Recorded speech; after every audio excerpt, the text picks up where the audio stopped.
This is Christy Metropolis, and I want to welcome you back to our online book study of Moving Your Invisible Boundaries by Dr. Jim Richards. Now, this is session number 7. This is day 2 of chapter 1 that's entitled Making the Heart Journey.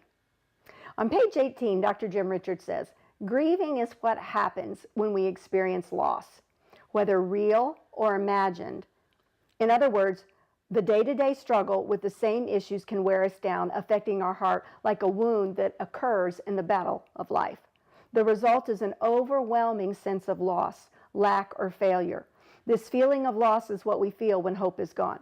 We don't just lose hope. We lose our hope of the outcome that is so desperately needed or desired. It is as if something has been forcibly taken from us, and the loss wounded us so deeply we are unwilling to hope again. Now, this is kind of a continuation of what we just talked about in our last session. You know, hope deferred makes the heart sick. And what he's saying is, you know, when we experience loss, and it doesn't matter whether it's real loss or imagined loss, our heart can become terribly sick. So the question I want you to ask yourself is this: have I felt an overwhelming sense of loss, lack, or failure in my life? Do I feel like something has been forcibly taken from me to the point that I have been wounded so deeply that up until now I've been unwilling to hope again? And I hope that's not the condition that you're in today. I trust that you've at least got hope for tomorrow, that it's going to get better.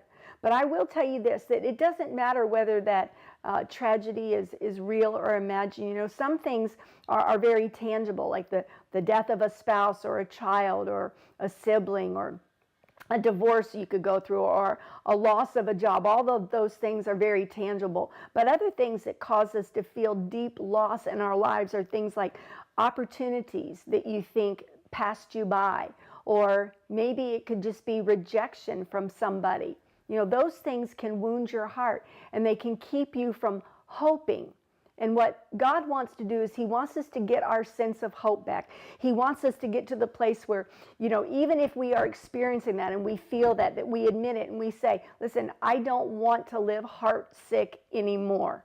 Here's the good news that Dr. Jim Richards brings us, and that's what he's saying on page 19. He said, you're still fully capable of continuing the journey in the continuum of hope, faith, and fullness of life. The journey is only possible when one learns to live in constant contact with their heart. Hearing and knowing the voice of your heart is the first step of learning to hear and know the voice of God. Why? Because God speaks to you in your heart. So what I want you to ask yourself here is, in spite of the disappointments in my life, do I believe I'm capable of continuing in the continuum of hope, the journey, in the continuum of hope, faith, and fullness of life? Do I realize that the first step to learning how to do I realize that the first step to learning how to hear and know the voice of God is hearing and knowing the voice of my heart? Now, you know, maybe you think, oh, I don't know if I can hear God's voice. Well, if you can get to learn to hear the voice of your own heart, God speaks to you in your heart. And so that's where you're going to be communicating with God. So it's real important that you tune into this and that you understand we're making a heart journey. God's a heart God. He created us to relate to Him from the place of the heart. So that's where we're going to learn to commune with Him.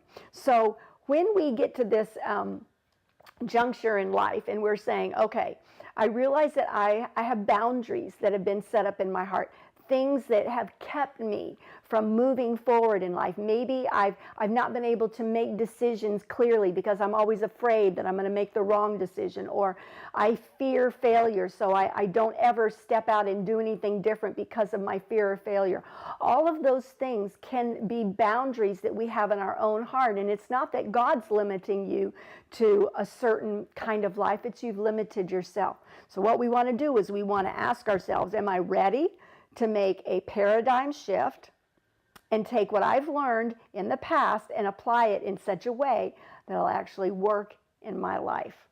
Now, this is where we're going to get to the place of we're going to gain some knowledge, we're going to gain some information.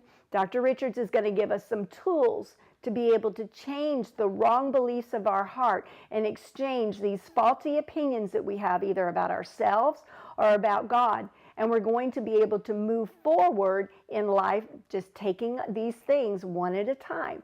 And so what I want you to do is I want you to prepare yourself to get on the journey to changing the things in your heart that have kept you from experiencing the very life that God came to give you.